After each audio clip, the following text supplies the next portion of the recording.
I ain't gonna do that. This is Wesley Loggins. Look like a fool. You ready?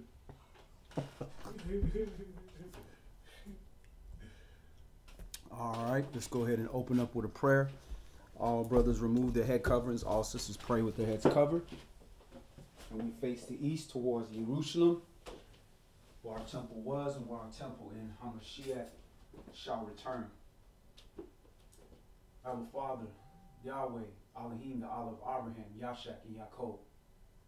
Covenant Father, Elohim of Yashra'al, we thank you once again, Yah, for your extreme mercy and your forgiveness, Yahweh, and just your patience with us, Yah, for we are a flawed group of individuals, flawed nation, Yah, but yet you still keep covenant with us, Yah. You still keep covering over us. You still allow your Holy Spirit on us, Yah, and you allow us to be called by your name, Yah. And we are very humbled by that, and we're very thankful, Yah. And we won't take it for granted, Yah, that you are so merciful unto us, Yah, but we will be children of you and be merciful to other individuals as well, Yah. For we know that nobody has extended as much mercy to anybody as you have done to us. So let us walk in that same spirit. Yah, we also ask that you not only just forgive us, Yah, but allow us to see the error in our ways, Yah, regardless of our actions, Yah. Please don't let us get that hook in our jaw where we can't repent, Yah. We're up against a lot of things, Yah, and we're doing the best that we can. And we ask that you empower us, Yah, that you always provide a servant to guide us. We always provide a servant to help us up when we fall. And you always provide another individual to keep us motivated, Yah. Even when we're alone, Yah, you always provide your Holy Spirit and your guiding spirit of Yashra'al, Yah, to always be with us in those times that we think we're alone. But we know through the outcome that we were never alone, Yah, for we are here only because of you. So we ask, Yah, that you allow your spirit of understanding, your knowledge and wisdom to reside with us as we divide these scriptures and gain this information not for knowledge's sake, not for conversational sake, but for salvation's sake, Yah, so that we may make changes in our lives and lead others to make those changes to better their chances, Yah, of making it out of this destruction that's coming to this place according to your prophecy. For we believe your prophecies, but we understand that man can be wrong, but your spirit is true, your word is true, and it will be fulfilled. So we ask that you open up our eyes so that we can see these things, Yah. And we ask that you continue to allow us to grow in this word so that we can be all that you prophesied that we would be as a nation, Yah. For we know that you see the finished product, and although we can't see it, we have faith, Yah, that the finished product will be those that enter into that kingdom, Yah, is what we shoot for. Yah, all these things we humbly come before you, and we thank and pray not only for us, but for all your children across the four corners of the earth, Yah, who struggle daily, Yahweh, to fight these evil spirits and to maintain their holiness. These we pray for them as well through your holy, humble, anointed Son, Yahshua HaMashiach. Amen. Amen.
All right, shalom. My name is Yadon Yashra'al, my brother Wesley Yashra'al. Shalom.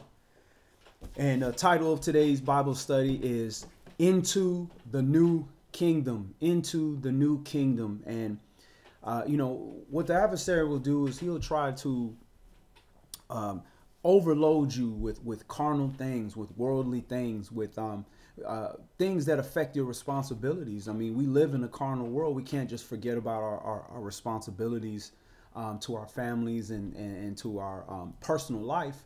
But what he'll do is he'll pile up extra things on there and make you feel like it's so important, to the point where you start slipping on these other things that are more long term, because we understand salvation is long term. Yeshua told us that it's he who endureth unto the end is fit for the kingdom. Don't say, hey, he who repents and he knows the truth, he's going in the kingdom. No, you got to endure. What are you enduring? You're enduring spiritual wickedness and powers and principalities in high places that are doing everything to defile you, everything to keep you away, everything to keep your mind off of where you need to be, to point you in another direction, to give you the excuse to ransom for sin, to give you a ransom to commit transgression. And once we start to commit transgression, our covering starts to break down. And once our covering starts to break down, then we're subject to. But even when there is a covering, it understands that there's some sort of covering there. That's how that other spirit was kicked out. So it goes and gets even more. It elevates, just like a video game. You know, you beat one boss and that ain't it. It don't get easier from that point. It gets harder. So as you start to repent and you start to change and you start to make the decision that, hey, I'm really going to try to shoot for this kingdom, more and more and more struggle comes about. It don't get easier. The decision making should get easier because you should be equipped with knowledge, wisdom, and understanding. Now, making the decision doesn't mean that's going to be easy because you're still going to be in the flesh. But we want to keep our focus. What is this whole life for? What is this whole purpose? You know, you watch those movies. What is the purpose of life? Well, the purpose of life is to make it to the kingdom, period. That's the whole purpose of life, is to get your spot, not give up your inheritance. We already have a ticket to the kingdom. It's already punched. You have it. All you got to do is show up and make it there. But these are things that if you don't follow the rules of the train to the kingdom, you're going to get kicked off the train. You ain't going to be able to get in. And then you're going to be judged for, hey, this seat was for you. You were supposed to be here. But because you defiled that, then there's going to be judgment for that because I created you to be in the kingdom. So we don't want to lose that focus about the kingdom. And, you don't want to confuse that with religion where they tell you, you're going to have 7 virgins and blah, blah, blah, this, that. Nah, at the end of the day, we want to be in the presence of the Most High under righteous, holy government forever and not have to fight to be righteous, not to fight to be holy with all these evil spirits and all this wicked system that's constantly against us. We'll actually have peace for once and be transformed where we won't have to fight the flesh anymore, because we'll be that new creature. So we want to keep that focus. And even with the near focus that we're looking at is, hey, listen, it's time to go. It's time to get up out. This ship is sinking. And the Most High wants us to be preserved. So we talk about that. But for what? When you get out of here, then what? It's not like you're going to get out of here and you're going to go straight to the kingdom of heaven. It don't work that way. Then you got to survive the wilderness. Then you got to survive the great tribulation. Then you got to survive the sabbatical kingdom, 1,000 years of peace, where there's nobody else to blame but yourself, because the adversary locked away for 1,000 years. So there's still a process that we have to go through. But at the end of the day, everything you go through is so that you could get into the kingdom, get to that wedding feast. So that's what we're going to talk about today, is into the new kingdom. So let's open up in Exodus chapter 12. Shema chapter 12. And we're going to go back to when we left Egypt. Because a lot of what we know the Most High is the Most High that freed us from Egypt. When we knew who we were, that's what we knew him as. The Most High that freed us from Egypt. And Shalom, Carlos Oscar Rivera. Good to see you, brother. Shalom, Kim Marie. And Shalom, Elder Zahar. Good to see y'all. Exodus, Shemot chapter 12 and verse 1. And Yahweh spake unto Moshe and Aaron in the land of Egypt, Mitzrayim, saying, This month shall be unto you the beginning of months. It shall be the first month of the year to you. Speak you unto all the congregation of Yashra'al, saying, in the 10th day of this month, they shall take to them every man a lamb, according to the house of their fathers, a lamb for a house. All right, so immediately in here, there's some things that we have to look at. It says, this month shall be unto you the Rosh, the head of the months, the Rosh Hadesh, Rosh Hashanah, the head of the year. This is the head of the year. And this happens when you take the lamb. That's Passover. So this is in the springtime. So how can they be saying Rosh Hashanah in the 7th month? That doesn't make any sense. Obviously, they're not doing according to this book. They're using an oral tradition. And shalom, Angela Israel. Good to see you, sis. Speak you unto all the congregation of Yashra'al, saying, in the 10th day of this month, they shall take to them every man a lamb, according to the house of their fathers, a lamb for a house. And if the household be too little for the lamb, let him and his neighbor next unto his house take it according to the number of the souls. Every man according to his eating shall make your count for the lamb. So also here you see how the Most High operates.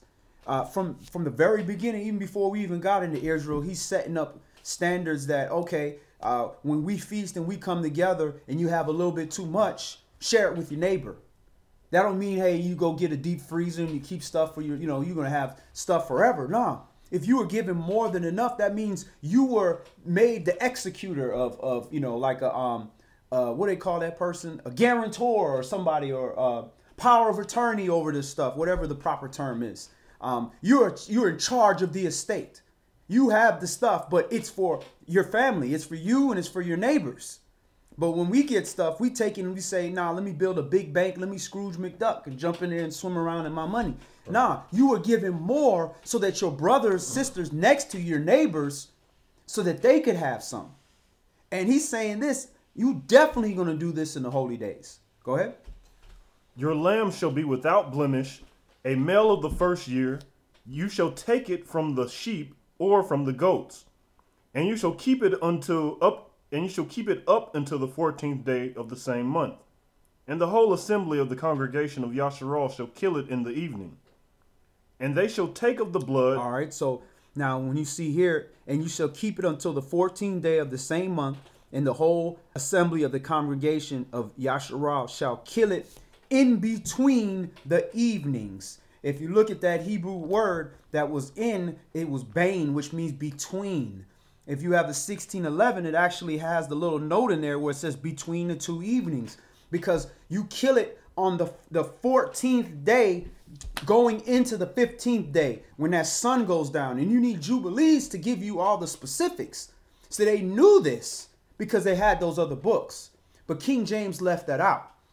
So in between evenings, so from the 14th when the sun goes down, and it's still light out, so it's still the 14th technically, but it's in between. This is the evening. They call that the in-between time, Arab. It's mixed. So that's not really reconciled on the 14th or the 15th, but you would say the 14th in between evenings. So you know it's the 14th and the 15th. And then by the time that sun went all the way down, that's when you began to eat the Passover. On the 15th. Go ahead. And they shall take of the blood and strike it on the two side posts and on the upper door post of the houses, wherein they shall eat it. And they shall eat the flesh in that night, roast with fire and unleavened bread, and with bitter herbs they shall eat it. Eat not of it raw, nor sodden at all with water, but roast with fire his head with his legs, and with the pertinence thereof. And you shall let nothing of it remain until the morning, and that which remains of it until the morning you shall burn with fire. So that lets you know how it's in haste, because you have to kill it at the 14th when the sun goes down. So it's still the 14th, the sun goes down, but it's still light outside. You got the Arab time is a little bit of portion of time that you have of still daylight before it's completely dark.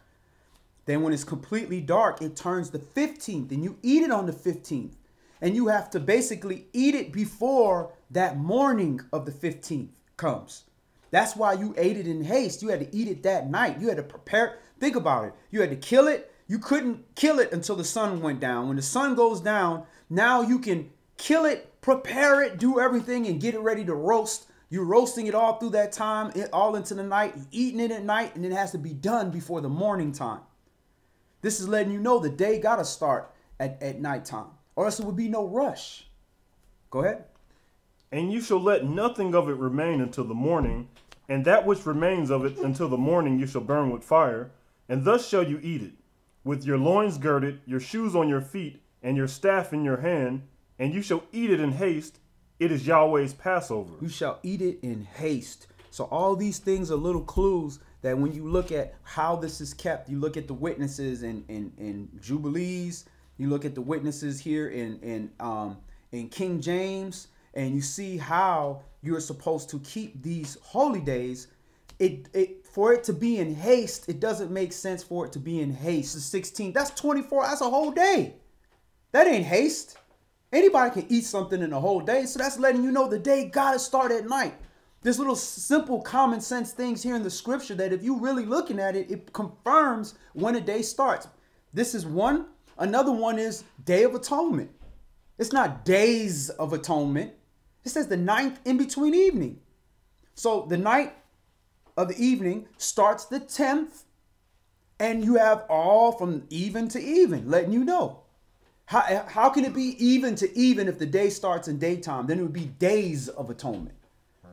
Because it would cover a morning, then a night, then another morning. That's days of atonement. Go ahead.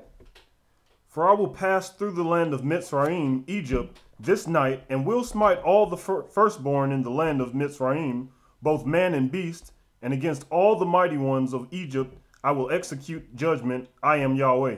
All right, so again, all the sovereigns in Egypt, all the people of power, Brother Keskiel brought up a good point. There was only the mighty one of Yah, and those that are of him.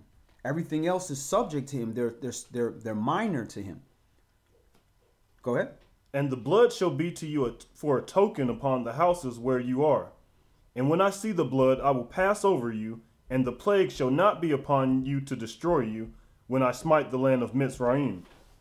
And this day shall be unto you for a memorial, and you shall keep it a feast to Yahweh throughout your generations, and you shall keep it a feast by an ordinance forever. 7 days shall you eat unleavened bread, even the first day you shall put away leaven out of your houses. For whosoever eats leavened bread from the first day until the 7th day, that soul shall be cut off from Yashra'al. All right, so I know Elder Ben Melech was breaking down a lot of the significance of the feast days. So you see here the Passover, your sins are being covered by coming up under the blood, something being sacrificed for you, and you are unleavening yourself. You're getting rid of the sin that's in you. This is your first acknowledgement of, man, I need to fix myself. Something's not right here. I need to correct this. So now this is your rebirth process. This is like your immersion. You have been immersed. You are now covered under the blood. You are now removing yourself from transgression. Now I don't want to do this no more. I'm unleavened. Then you go through that. You have now offered yourself to the Most High. That's first fruits. You're giving him the first fruits of the best of what you have. You offering yourself as a living offering. That's your first fruits. Then you go, after you do that, you've unleavened yourself. You have made your offering unto the Most High. Now comes your Shabbat, which they call Pentecost. Your Shabbat. Now you are receiving the Holy Spirit. Now the Spirit is coming on you. And you do all of that to get ready to go into your trumpets, where you're now being invited into the house, because now you have a wedding garment. So you're being called to the house. That's trumpets. Then after trumpets, before you come in the house, you better wipe your feet off. You got atonement. Because you learned all these things now. You know how to walk in righteousness, but then yet you still making mistakes. And he's still merciful and saying, you know what? Just bring them all to me. I'm going to wipe it clean. Because you can't get all these things. You can't get all these stains off you. Well, it's going to be off for you to come in this house. So just come here, bring it to me, and I'm going to clean it up for you. That's your atonement. But it's going to be a price. You're going to have to, only the people that are serious about this, only those people that are willing to suffer for this, Then from there, now you come into the house and you have your 7-day feast in my house. And it transitions to that 8th day, which is the forever day. This is how all the feast days are symbolic. And that's just one layer. There's multi-layers of this, with Yahshua fulfilling all these things. Go ahead. And in the first day there shall be a holy convocation, and in the 7th day there shall be a holy convocation to you. No manner of work shall be done in them, save that which every man must eat, that only may be done of you. All right, so you see 7-day feast, completion. 7's the number of completion. Then that begins the feast days of the year. Because remember, this is the beginning of months. This is spring, beginning of the year. First set of feasts. Boom, you have that. Now you go to the last set of feasts. 7-day feast. But this one's different. 7 days, and that's supposed to be completion, because you have to dwell in booths for 7 days. You notice that, right? It didn't say dwell in booths for 8 days. It said dwell in booths for 7 days. That's signifying that it was over. But then there's holy convocation on the 8th day, letting you know this is something new. This is a new creation. The 8th day man, like the elder Bimelech talks about. Go ahead. And you shall observe the feast of unleavened bread, for in the selfsame day I have brought your armies out of the land of Mitzrayim. Therefore shall you observe this day in your generations by an ordinance forever. All right, so how long is this supposed to be done? Forever. An ordinance forever. Now, what we don't do is we don't do the animal sacrifices, because we had the perfect sacrifice. We're in a grace period. So being that we don't have to do the animal sacrifices, does that mean we don't memorialize it? We don't remember? All of this wasn't so we can keep doing animal sacrifices. This was so that we can remember what the Most High did for us. That, listen, when we're in our place of captivity, remember what the Most High did. He came and gathered us when we didn't even know him like that. He came and gathered us and took us out of our slavery and our captivity and put us in somewhere in our own land. So he's going to do that again. So this is what you remind, you pass this generation to generation all the way down to this final last generation we're in, where we're being reminded of the character of the Most High, that he don't forget his promise. Just like a daddy and a child. And the child said, oh, daddy, I need this, I need this, I need this. Listen, you get your grades together. You make sure you do this. You make sure you stay on this punishment. At the end of the punishment, if you did everything right, I'm going to come back around. I'm going to take care. I'm going to get you what you was asking for. He being punishment so long, he done forgot. Then he come home just being good, not even remembering. Then it's like, here. Oh, you remembered. Yeah, I didn't forget. You a little kid. So, to me, it's been 5 minutes. To you, it's been like 10 years to you. And shalom, Janiyah Sims. And shalom, Gishi Cole. Good to see y'all, sisters. And Janiyah, I meant to respond to your message. I've been so busy. I'll do a quick break. What you were talking about was the fringes. What you have here, so I'll just give you a quick class on that. What you have here is like a remake of the fringes. This right here, your kanaf, the border, is the only thing that had to be blue. It's actually tekeleth. Tekeleth is a violet color. It's like a bluish purple. And I put a ribbon in here for, just for cosmetic sake, but it's really the twisting of the thread that goes across that stops the fringes from going down. It says riband, but if you look at what it is, it's actually pathil, I believe, or kanaf. And then you have your seat, which is what hangs down the wing-like projections. They overlap like wings that overlap. And then you have your gadils, which are on your four corners, which represents us, spread to the four corners of the earth. And these are twistings. The same way, it's the same, uses a similar root word as what you have on your kanaf. The pathil is twisting, it's twined. So this is twined, and this is twined across. And then you have your seat, which are wing-like projections. The only color requirement we had was on your pathil. That was it. Everything else can be whatever color. And these are, again, cosmetic. Really, it would be made out of your actual fabric that you're wearing.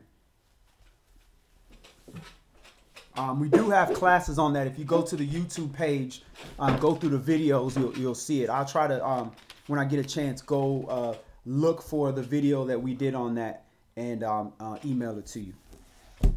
Go ahead, brother. Exodus chapter 12 and verse 18. In the first month, on the 14th day of the month at even, you shall eat unleavened bread until the 21st day of the month at even.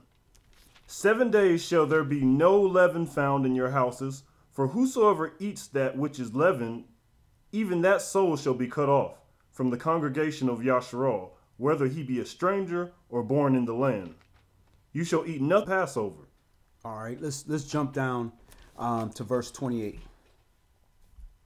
And the children of Yashra'al went away and did as Yahweh had commanded Moshe and Aaron, so did they. And it came to pass that at midnight Yahweh smote all the firstborn in the land of Mitzrayim, from the firstborn of Pharaoh that sat on his throne unto the firstborn of the captive that was in the dungeon, and all the firstborn of the cattle. So that's how you get somebody's attention. When Yah goes and tries to make a point, he go make his point. And what he did was he hardened Pharaoh's heart, the same way he hardened the heart of this American system against us, where it's like they see the oppression that's going on. They know how wicked they are, but they refuse to admit their part in slavery. They refuse to admit that who we are, that they did this to Yah's chosen people. They refuse to. Yah's hardening their heart for a reason, so he can show his might. So this is what he did to Pharaoh, and he made this example and killed the firstborn of everything, even the animals. Everything was killed. This is how our Elohim makes an example for us. When we leave this country as a nation, I'm not talking about one or two of us fly out, but when we leave this nation, it's going to be a similar situation. It ain't going to be no regular, everybody hopped on a ship and left. It's going to be some signs and wonders when this happens, because the Most High makes a point. He lets it be known this ain't people doing this. There's a greater power doing this. So you don't have to worry, how am I going to do this? How am I going to do that? How am I going to get here? How am I going to get there? Focus on being Kodesh. Focus on being holy. Focus on playing the part, so that when it's time to go down, he's going to give you the spirit and understanding. That doesn't mean you don't prepare.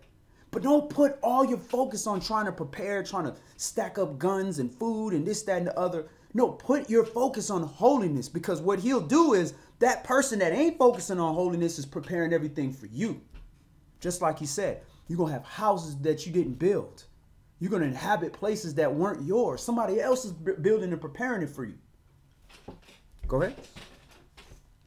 And Pharaoh rose up in the night, he and all his servants and all the Egyptians, and there was a great cry in Mizraim, for there was not a house where there was not one dead. And he called for Moshe and Aaron by night and said, Rise up and get you forth from among my people, both you and the children of Yashra'al, and go serve Yahweh as you have said. Also take your flocks and your herds as you have said, and be gone, and bless me also. And bless me also. And this is what's going to happen when we are getting ready to leave. They are going to help us leave. They're going to be motivated. They're not going to be motivated by righteousness. Nah. Once Yah said, I'd rather you be hot or rather you be cold. But lukewarm, I'm going to spew out. Because if you're hot, he can use you one way. If he's cold, he's going to use you another way. You decide you want to be cold. You don't want to have the warmth of the spirit. Blood is warm. Blood is not cold. Once you want to be used in that sense, he's going to use you. Just like those evil spirits we talked about earlier. These spirits have decided we want to defile. We want to do this. So yeah, I got something for you. I'm gonna let you be a judgment to all these people that step outside of the hedge. Just like Yah's law saying, listen, with the slayer, when the slayer comes, and if you're in the city of refuge, your protection is there. But if you come out before that next high priest comes, and the revenger comes and kills you, hey, I'm not even gonna punish him. And that's how he did with them evil spirits. But does that mean he's not going to punish that person later? No, there's a law that says thou shalt not kill. You're going to be punished. You're just not going to be put to death right then and there for doing that.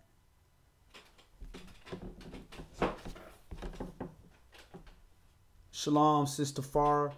I wish you could make it, baby. Miss you. Hey, shalom, brother Hanak, brother Israel. Good to see you, family. Love of Yah Ministries. Check them out. Verse 33. And the Mitzrites were urgent upon the people that they might send them out of the land in haste, for they said, we be all dead, men. And the people took their dough before it was leavened, their kneading troughs being bound up in their clothes upon their shoulders. And the children of Yashra'al did according to the word of Moshe, and they borrowed of the Mitzrites jewels of silver and jewels of gold and raiment. They borrowed. So, you know, that's that Hebrew borrow. Like, let me get that. Yeah. Uh-huh. Yeah. You ain't gonna need that. What? You got a problem? You got a problem? You want to lose the second born? You know, so they borrowed all that. The Egyptians like, get these people out of here, man. Pharaoh, we've been told you to let these people go. I don't know why you don't let. Listen.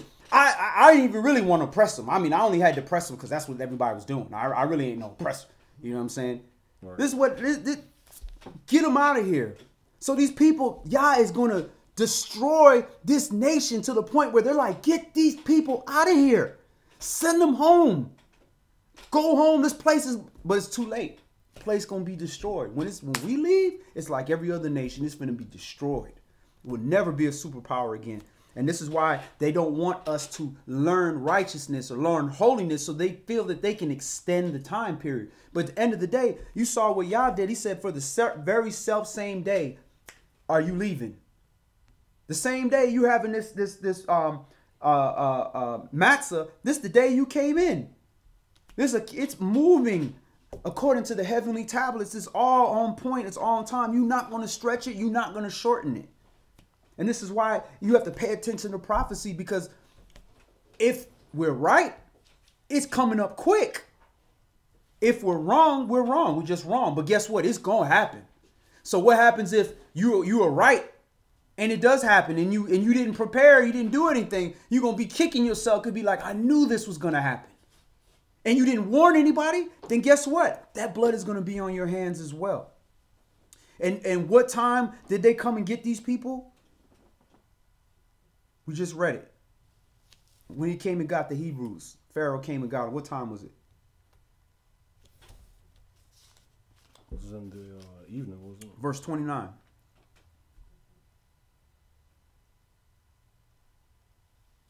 Midnight.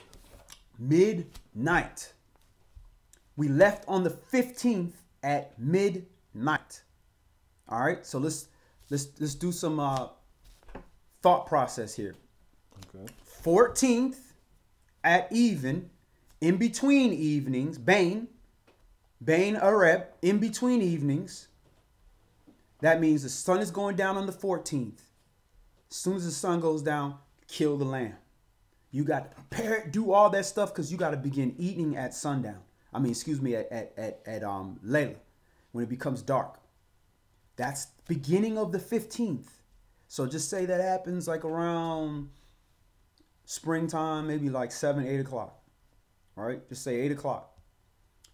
8, 9, 10, 11, 12. You have 4 hours to do all that. Prepare it, cook it, burn it, do everything. And this is why I said, look, don't even sod it. Just burn it, roast it, barbecue. You know, you know it's us. It's barbecue. Y'all said barbecue it. I like the smell, the sweet smell and savor. So you notice this, brothers. We the barbecuers. So you barbecue it, and by midnight, everybody was already in the house. The destroying angel already came through. That's haste. That wouldn't make no sense if your day started in the morning.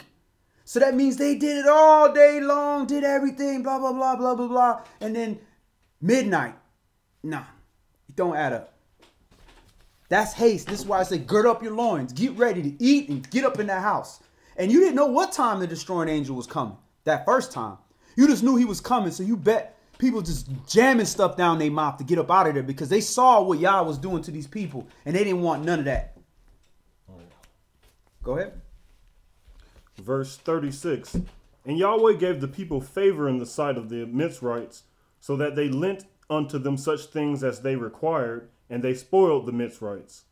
And the children of Yashra'al journeyed from Ramses to Succoth, about 600,000 on foot that were men besides children.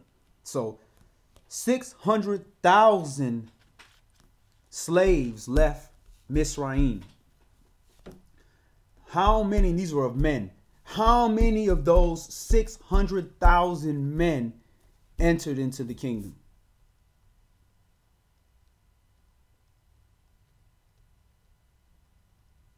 And that's Moshe, Aaron, Miriam, the Levites, all that.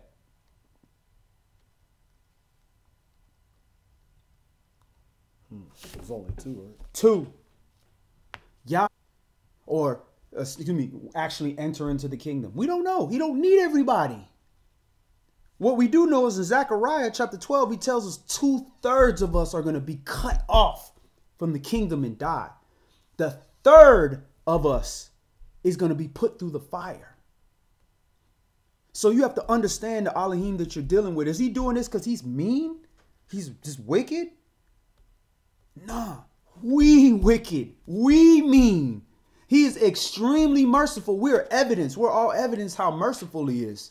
That we're still here. We're still able to teach with understanding despite the flaws we have and the mistakes we've made in our career as Israelites, as people that have an understanding of who they are. But yet he's still tearing with us. So he's doing everything he can to help us get into this kingdom, to forgive us, even with atonement. Listen, just bring everything to me. I will forgive it. And we won't even be honest. So 598,000 people could not leave Mizraim behind. Just like us, we may get out of here, but we're going to have to leave Babylon behind. The spiritual Babylon, this confusion system, we have to leave it behind. And this is our practice right now.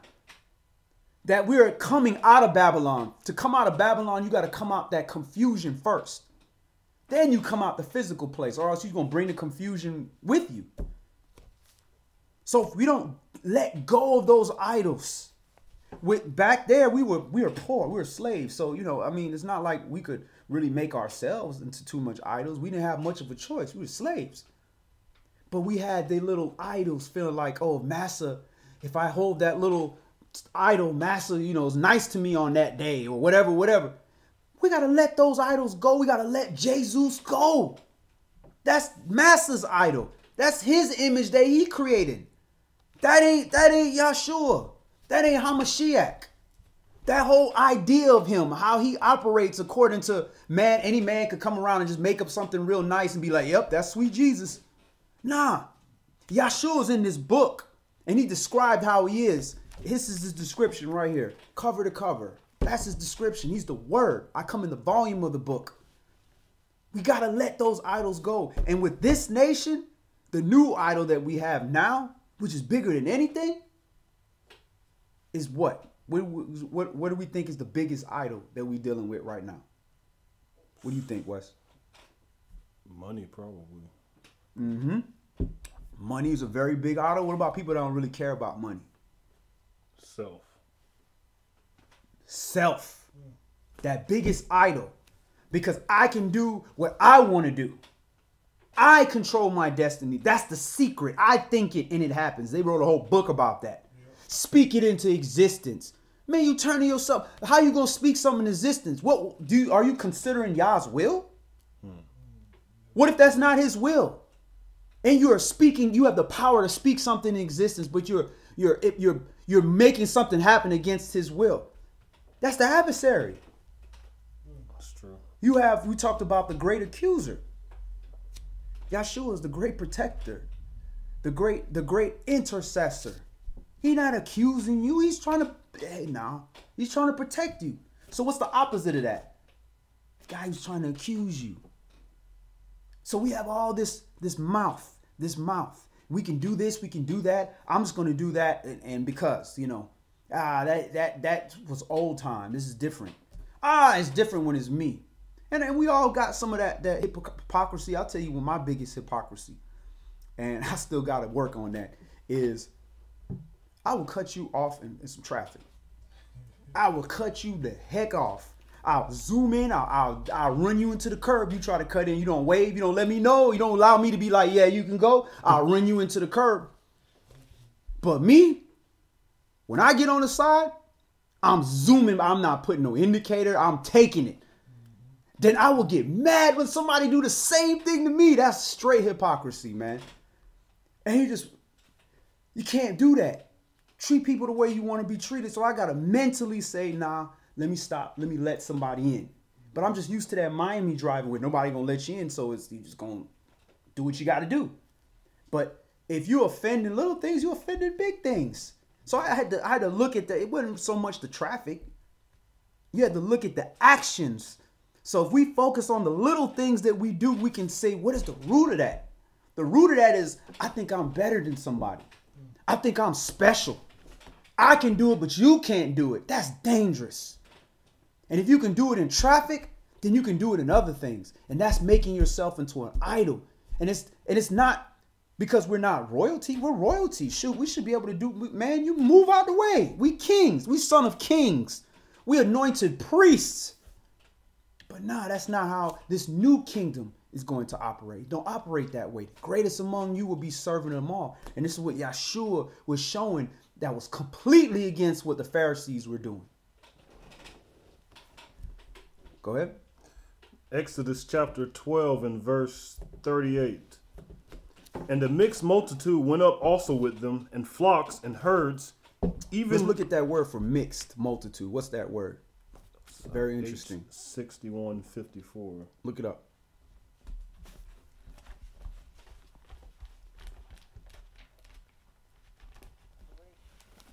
I think we got a comment. We have a comment. Thought I heard something. Do we? Go ahead. H, what you said, 61, 64? H 6154, I think it was a mix. Yep. With I think it's Arab. Arab or Arab. Excellent. Thank you, Elder. It's Arab. So when you hear the Arabs, Arabia, Arab, the mixed people, the mixed multitude. What are they mixed with? You got Ishmael and Esau. Esau, that's correct. That's how you have the Saudi. Saudi, the mixing. Look just like you, but mixed with the other Hamite nations. Shem and Hamite and Ishmael and all that stuff mixing. Of people that will just take anybody and do anything for money's sake. This is why you're doing either for lust or for money, to profit, to have more property, more area. Also, brother, that's your enemy, Israel. Exactly. Exactly. And they also have a lot of power today. It's extremely a lot of power today in the world, and people don't realize it. They don't know how much power Arabs really have throughout the whole world. Right. And you look at the ones that are in power, they look like mixed Euro-Gentile mixed with some dark nation of people. They don't look like the regular people of the land. The regular people of the land, Ishmael is dark. He's a so-called black person. But you look at the people in charge, they look like the same people in charge that are in other nations. Just the European or the Euro-Gentile coming and mixing with these different nations and whitewashing. That's what he's done in all these different places. You see it in the Chinese, he did that. You see it with these Arab countries, he did that. You see it in Europe, they did that. Whitewashing. And you see it in history. They did that in Cuba. They did that in Haiti. They did that in India. There's a pattern of them doing that. And there's a nation of people doing that. And this is why they have the traits of the people in those different nations. They have the traits, but yet they all have that same fair, very fair skin. It's mixing. And they get more power. And they have the power because it's the same families that are doing all of this. All the way back into Alexander, the so-called great time when all his friends was over all the realms and all they did is ship people in. Just like America, when they came here, they wanted to whitewash America. There was black people here.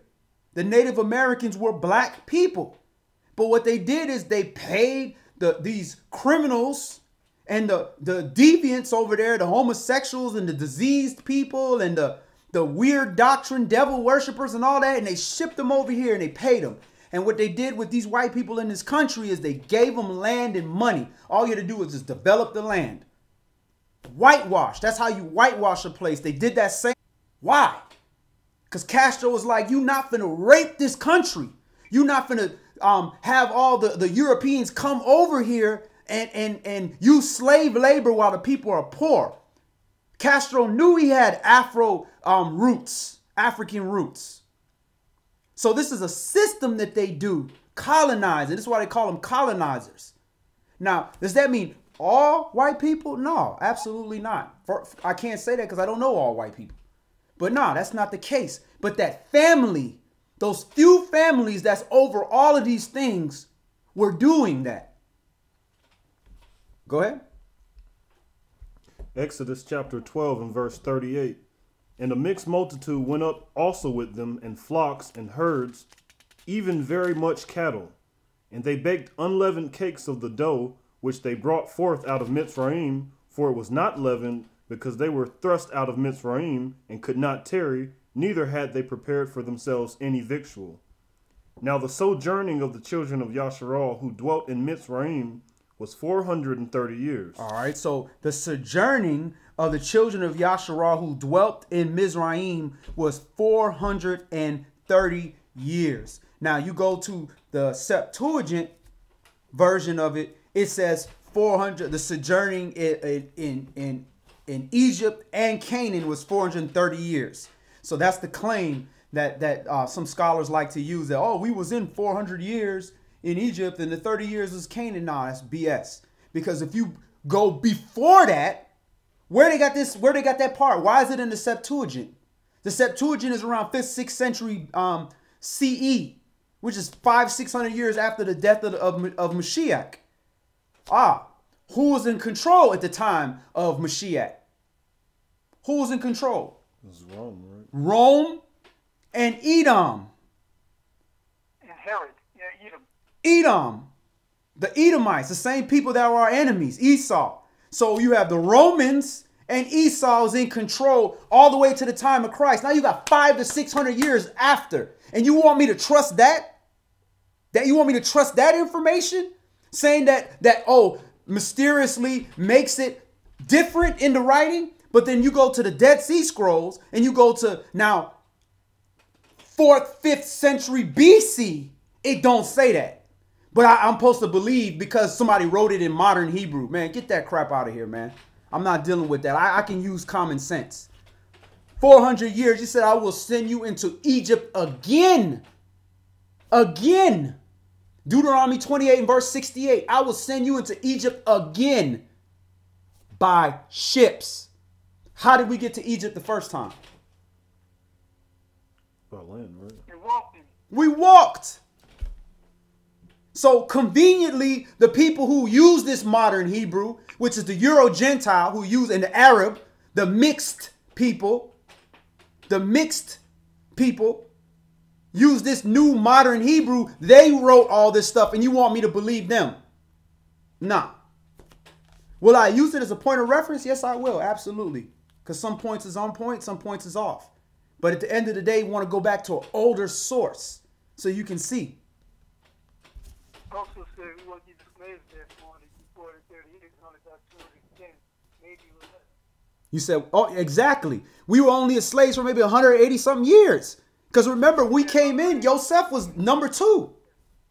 He was the second most powerful people in Egypt. And you got all these people want to talk about how great Egypt was. Egypt wouldn't be nothing if it wasn't for the Hebrews. They'd have been a starving country just like everybody else. Egypt would be nothing if it wasn't for the Hebrews. I'll repeat it again. They would have been a starving nation like the rest of the world because that famine was coming. Pharaoh had a dream, did not know how to interpret it. Yosef came and told him what the dream meant. There's going to be a drought. And if you collect food now, you're going to be rich. So at the time of Pharaoh, he was just one of the landowners in Egypt. He wasn't like the king of all of Egypt. Egypt was split into a whole bunch of kingdoms. But what happened was when the drought came, everybody had to go to Pharaoh to get food. So they sold stuff to him. They bought stuff, food from him, and they gave up their goods until they ran out of goods. Then they gave up their land till they ran out of land, and they gave up themselves. Then they sold themselves into slavery. And that's how Pharaoh owned everything. And it only happened because of Yosef. So you can sit here and talk about how great Egypt was. Egypt wouldn't be nothing if it wasn't for the Hebrews. Furthermore, the knowledge they had would not be nothing if it wasn't for Babylon. They got information from Babylon. How did they get information from Babylon? Because Abram went there. And where is Abram from?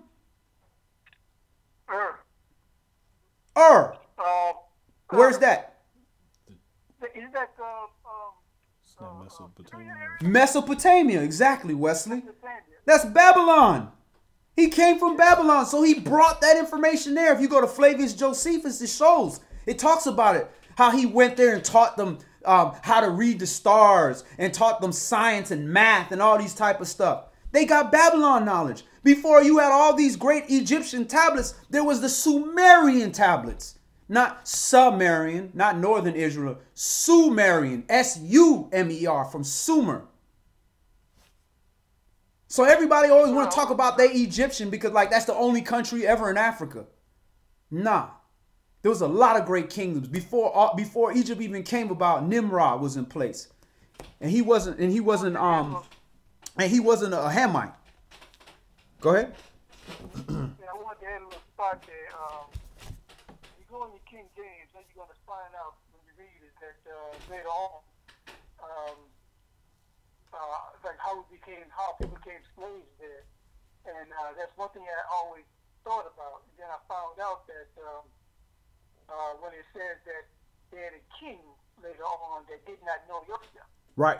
And you figure out, well, how the heck you didn't know Yosef? What was going on that you know the legend of Yosef? And, how he made that mark, and because the world knew that Yosef at that time. But when you find out that when the king in Canaan who decided to go against Pharaoh. The Nubians. Right.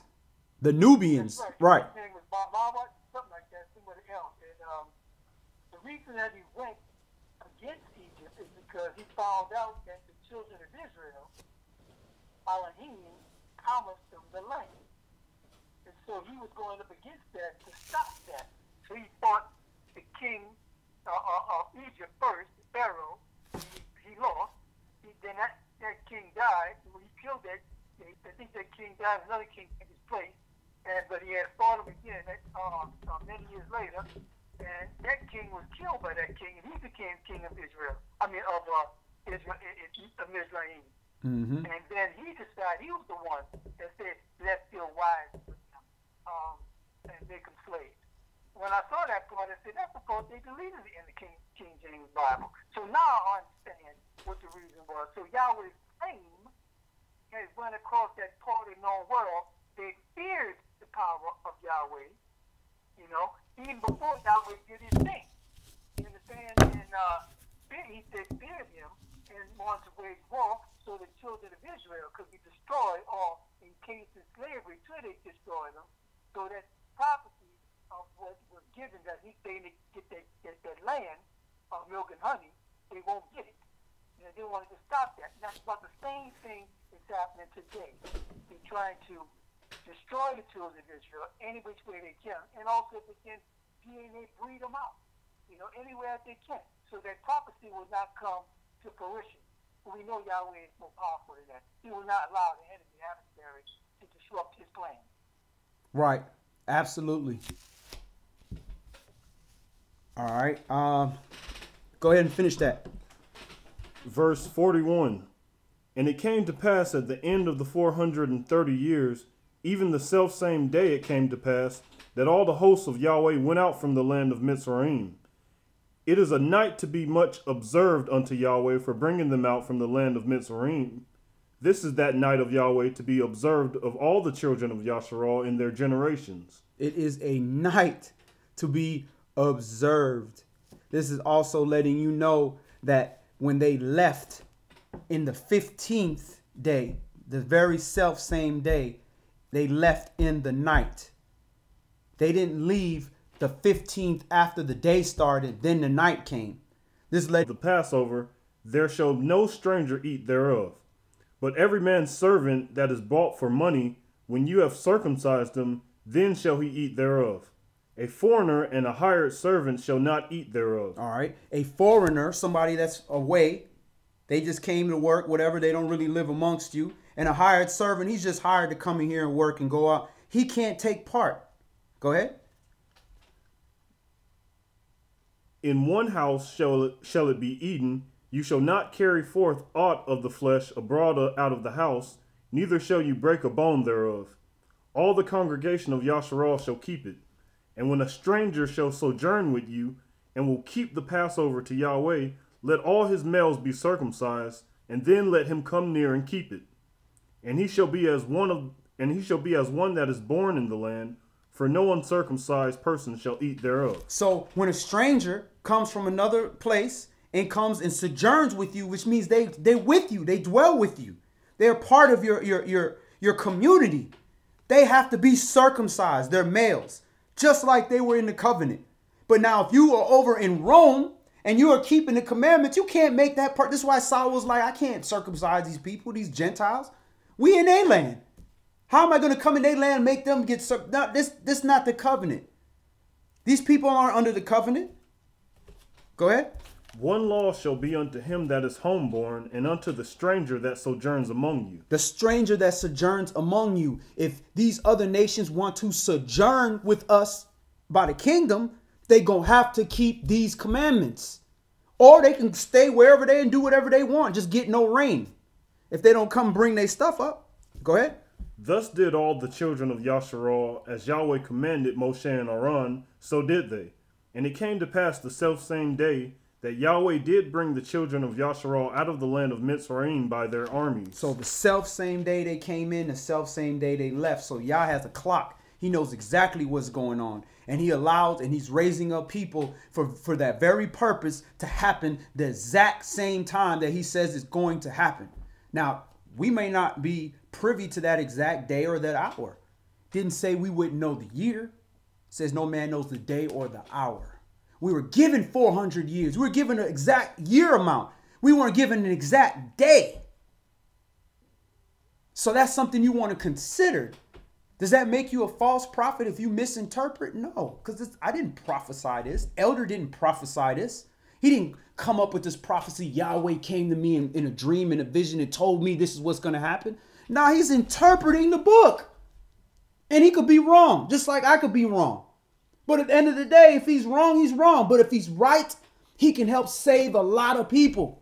We can help save a lot of people if we draw attention to this. But you got people who are so afraid for their popularity and for their own notoriety to go out on a limb and say, hey, look, this looks like this could be it. But then when stuff happens, oh, yeah, see, that's why I told everybody it wasn't going to happen. Or when it does happen, yeah, we all need to do this. Yeah. But that blood going to be on your hands if you a leader. If you're in charge of people. If people listen to you, if you have a forum, if you have a show, if you have anything and you knew this could be true and y'all gave you the understanding, but you are afraid to mess up your name, that blood is going to be on your hands. But then you want your family to get up out of here. But Yahshua, didn't we build all these big buildings? Didn't we do all these things in your name? And what'd he say? This is Elder's favorite one. Elder Mikael.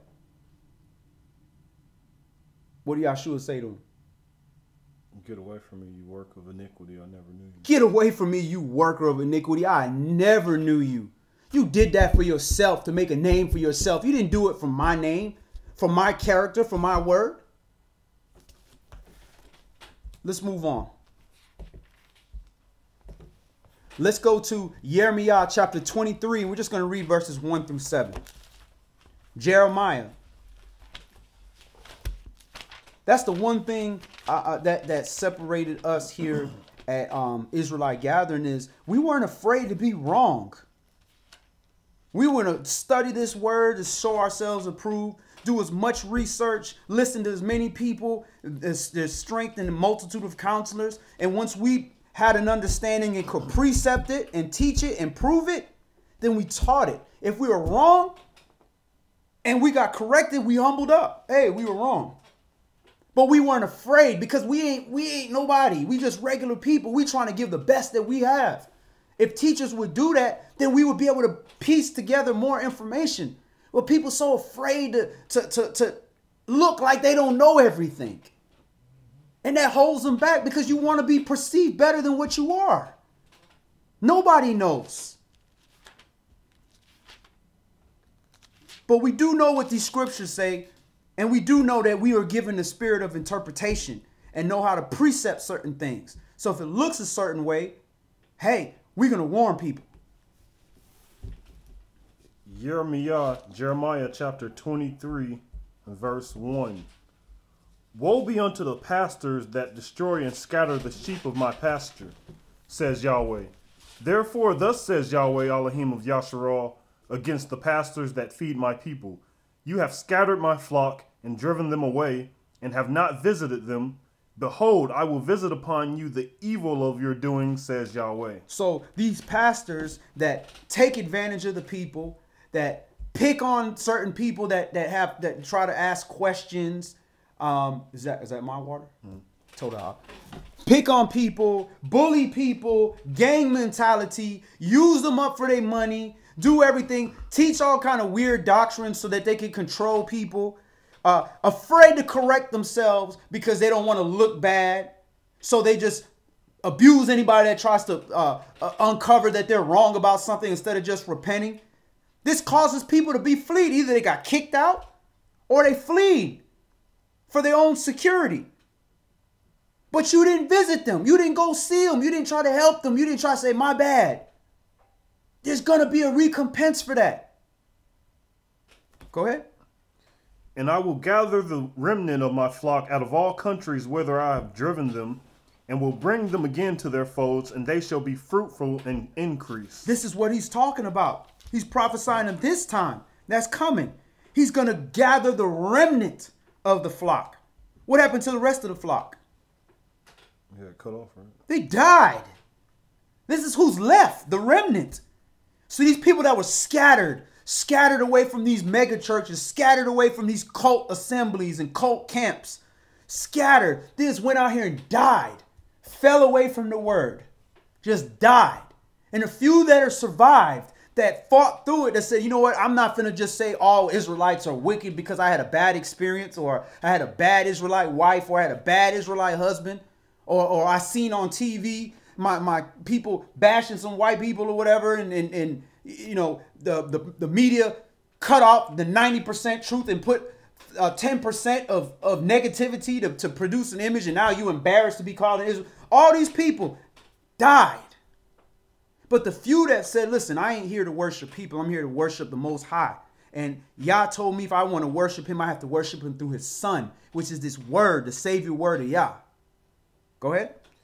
And I will set up shepherds over them, which shall feed them, and they shall fear no more, nor be dismayed, neither shall they be lacking, says Yahweh. I will send them real teachers, real leaders, real pastors that are going to help them and lead them. Some of these very same people that were the remnant that survived are going to turn around where, yeah, you thought you killed me. You thought you killed me when you kicked me out, when you didn't do this or you did that. You thought you killed me when you put that false claim on me or whatever. But guess what? It only made me stronger. Then instead of like you, where you scattered me, instead I went out and I gathered people. And Yah's going to send those people, and they're going to be available for us in our need. Just like somebody was available for us right now. Go ahead. Behold, the days come, says Yahweh, that I will raise unto Dawid a righteous branch, and a king shall reign and prosper, and shall execute judgment and justice in the earth. In his days Yehudah shall be saved, and Yashra'al shall dwell safely, and this is his name whereby he shall be called, Yahweh our righteousness. Therefore, behold, the days come, says Yahweh, that they shall no more say, Yahweh lives, which brought up the children of Yashra'al out of the land of Mitzrayim, but Yahweh lives, which brought up and which led the seed of the house of Yashra'al out of the north country and from all countries where that brought his remnant from the north countries and all the countries we were scattered. That's the time period we're looking to. This is what they were looking for when they said to Yahshua, are you come to restore the kingdom? They thought this is what they were reading. They were reading Jeremiah's prophecy. This is what they were looking forward to. So this is what we have to look forward to. This is going to happen. When it's going to happen is Yah's will, but it's going to happen. So what we have to do is we have to believe these words. Don't listen to the non-believers that tell you, oh, that was thousands of years ago. Ah, you know, that's a storybook. Ah, it's an allegory. No, this is the truth. Believe it. Have faith in it. That's where your power lays. Your power and your might is in your belief. Yahshua say, according to your faith, may you be healed. Your faith, if you had the faith the size of a mustard seed, you could move mountains. But we doubt. It's like Beloved Dawood, one of my favorite songs from him. No doubt. I ain't felt something like that in years. Why you doubting? If you have faith, you can move mountains.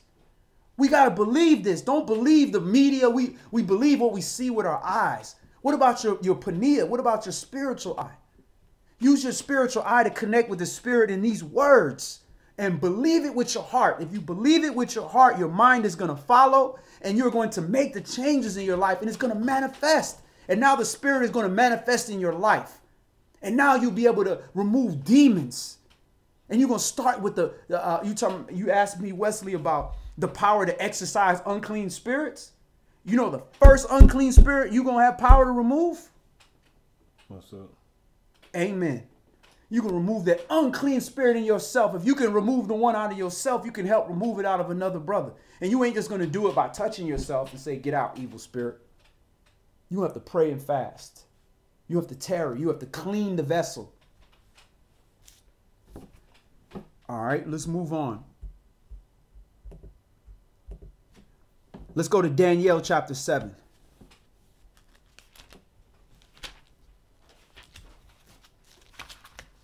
Because everybody is so nowadays so afraid. You know, it really pissed me off how the media portrayed our brothers in D.C. The brothers, you know, do I agree with the tactic or everything that they said? Most of it, but not all of it. But at the end of the day, they left out all the real good doctrine that these brothers were saying that was the truth. It was so truthful that the people scattered. They say, oh, people run from the truth. The dark is going to run from the light. And these brothers came out here for a good cause and spoke. And what they did was paint this picture because they want that so many of our camps want to be this docile Christian. Like, you want to be Christian, but you want to call yourself an Israelite. A Christian got this PR campaign where he got to be this or he got to be that. Yahshua kicked over tables. He whipped people. If he didn't like the way something was being dealt in his house, he did that. And they murdering us out here and disrespecting people. Talking about make America great again and all this stuff. You know, just being rude and disrespectful. And then now these brothers speak out and now we all afraid to speak. We got to be these docile, quiet people. Nah. Again, do I agree with everything? No, I do not. But at the end of the day, we ain't got to be some old quiet, scared to speak, trying to always look good in the eyes of white people. We ain't got to be that way. We kings. Sticking to the book is good enough. And we have authority. So we think that we're going to be nice and we're going to hold hands with the whole nations and we're going to walk into Israel with all the other nations. Nah.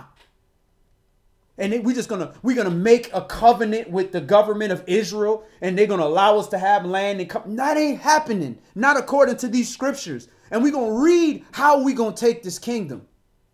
And actually, I gave it away. We're going to take this kingdom. Nobody's going to give it to us. They won't even give us our name, our identity. You think they're going to give us our land? Nah. Don't get it twisted. We're going to take. And if you don't have that spirit on you, that's going to take what belongs to you, like your own spirit, like your name. If you can't take that, you ain't taking the land. Daniel chapter 7, and we're going to read verses 13 through 28. You read this book, ain't no soft brothers in here. They did a little quick inventory before we went to war. All right, anybody who just got married? Anybody who just built a new vineyard? Anybody, you just scared? Put your hand up. Yeah, just go home. Go home. We real men out here. Just go home. We rather you go home and gird up your loins and pray for some courage. And there'll be another fight. We a real nation, man. We don't got to be out here yelling in people's face and threatening people all the time. But guess what? You push us, you will get pushed. People confused when Yeshua said, turn the other cheek and did this and did that. And you don't need no sword and all that. You got to read things in context. This is when they were going amongst the Gentiles. When they were going amongst the Gentiles, and he had to preach that message to Israel so he could reach his people amongst the captivity. He couldn't be fighting with people in the captivity, just like us. We can't be out here trying to go fight with the government right now, getting guns. We're going to get murdered. We outnumbered. But when it's our time to take it, when it's our time to leave, it's by any means necessary. That's why when Yeshua knew it was his time, he's like, look, you got 2 coats? That's a nice coat, brother. Sell that other one and get you a sword, because they're going to try to kill you. He didn't say go get your sword so you can go fight Romans. He said them people are going to try to kill you. Why would they try to kill the disciples? They're telling the truth. Because they're telling the truth. So what you think they're going to do to you when the siege comes and you start telling the truth? Or you known for telling the truth? Who you think they're coming for? Daniel chapter 7. And let's start this at verse 13. I saw in the night visions, and behold, one like the Son of Man came with the clouds of heaven, and came to the Ancient of Days, and they brought him near before him. And there was given him dominion and glory and a kingdom, that all people, nations, and languages should serve him. His dominion is an everlasting dominion, which shall not pass away, and his kingdom that which shall not be destroyed. All right. So who are they seeing here? Yeshua, I believe. Amen.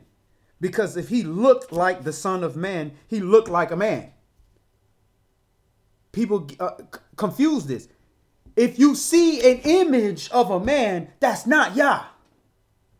Yah is invisible. He's everything. You can't put everything into one picture. He can manifest into something. And when he wants to manifest into a man, he manifests into the image, which is Yeshua. Period. It tells you don't believe me. Let's look that up. Hold your spot right there. Just want to show you, because I know there's some teaching that Yahweh looked like the way we look.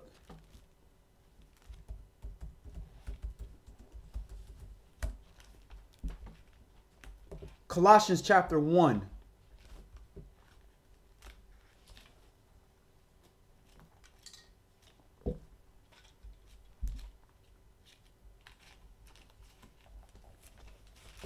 Start that at verse 12. Colossians chapter 1 and verse 12.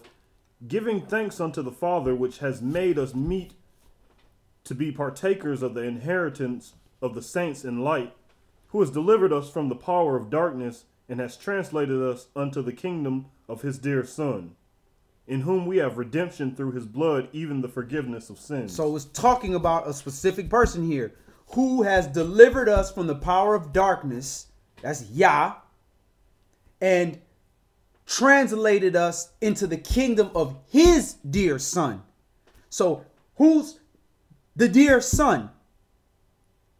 Yeshua. All right. In whom we have redemption through his blood. Whose blood? Yeshua's blood. And forgiveness of sins. Go ahead. Who is the image of the invisible all, the firstborn of every creature. So he's the image of the invisible Elohim. So when the invisible Elohim wants to make himself an image, the firstborn of every creature, man is a creature. So if you're in the image of the son of a man, you're not seeing a picture of Yah sitting on his throne. He does not need to manifest into a man so you can see it. And he does that, he told you who that is. That's Yahshua. Go back to Daniel. And you want to see another image of Yah?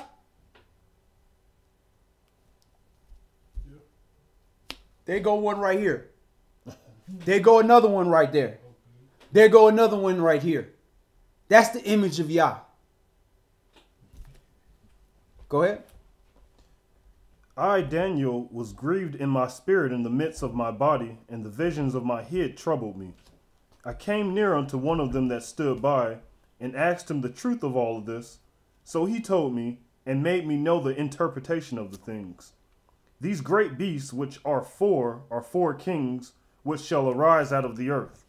But the saints of the Most High shall take the kingdom, and possess the kingdom forever, even forever and ever. But the saints of the Most High shall what? Take the kingdom. Take the kingdom and possess the kingdom forever, even forever and ever. So we know that hasn't happened yet. Because we're not there. Forever, ever only happened in Andre's song. It hasn't happened yet here. Right. So we gonna take the kingdom. Only certain type of brothers are going to take the kingdom.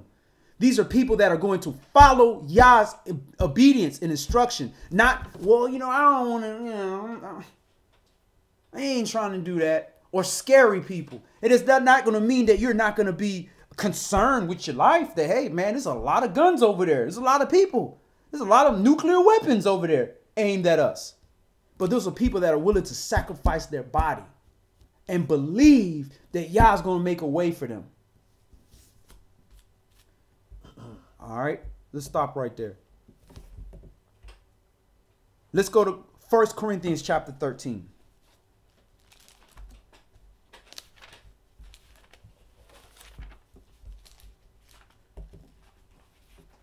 Shalom, sis Aquanette Thompson. Good to see you. I hope your son is doing well.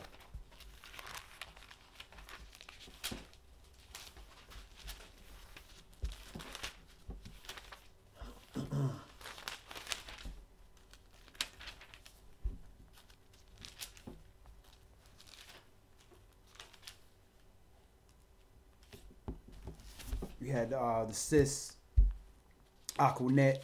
Her son has a condition where he has some rough nights, has some rough times.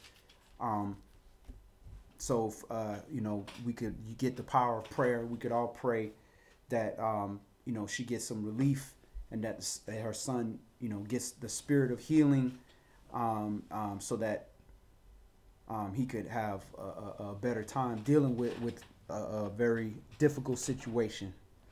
And of course we ask all of this according to the will of the Most High. Anytime you pray for people, or you try to do a good deed for people, you make sure that you always end that prayer according to the will of the Most High.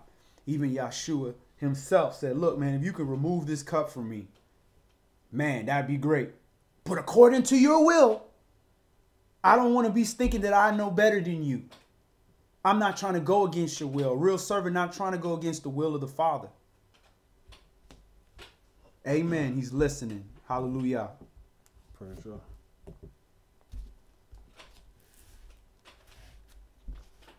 First Corinthians chapter 13 and verse 1. Though I speak with the tongues of men and of angels and have not charity, I am become as sounding brass or a tinkling cymbal. If I have not love, I'm just a bunch of noise. Sounds okay, but it's confusion. And though I have the gift of prophecy and understand all mysteries and all knowledge, and though I have all faith so that I could remove mountains and have not love, I am nothing. You're nothing because you have all this gift and you have all this ability and you can do all these great things, but you don't understand what love is.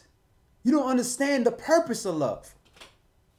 And love is to keep the commandments. I know people want to hear all this swelling nice thing, but at the end of the day, if you love somebody, then you would do the best thing that you can possibly do for them, which is be lawful towards them.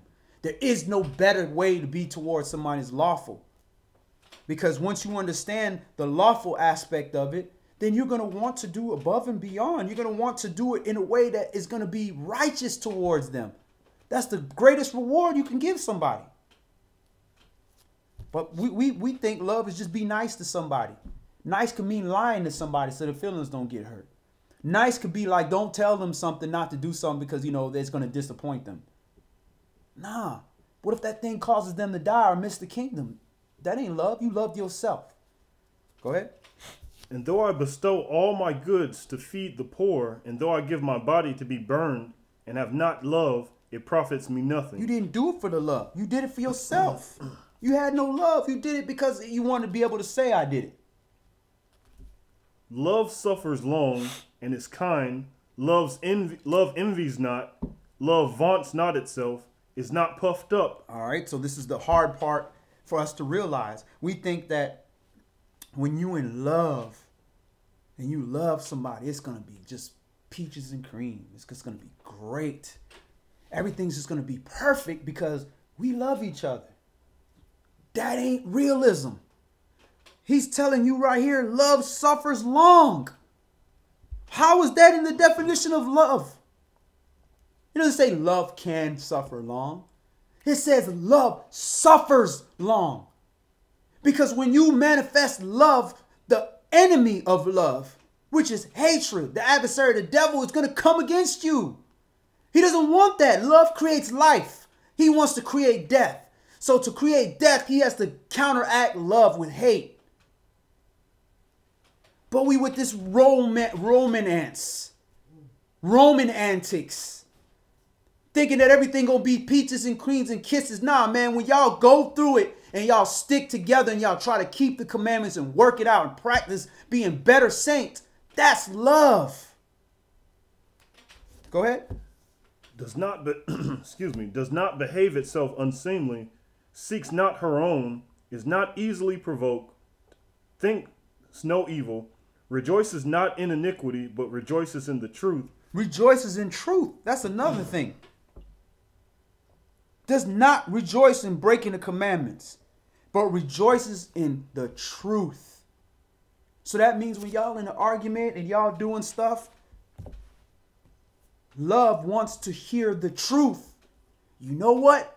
I'm going to tell you about yourself. Not to hurt your feelings, but this is what you need to hear. And love is like, you know what? I didn't necessarily like that, but I rejoice in it's the truth. It's the truth. Thank you. You really love me. Fake love ain't going to tell you nothing. It's going to hold it inside and don't say nothing because they don't want to lose something. Real love will give it to you and tell you. Go ahead. Bears all things, believes all things, hopes all things, endures all things. Endures all things. If it did not endure, then it was not love.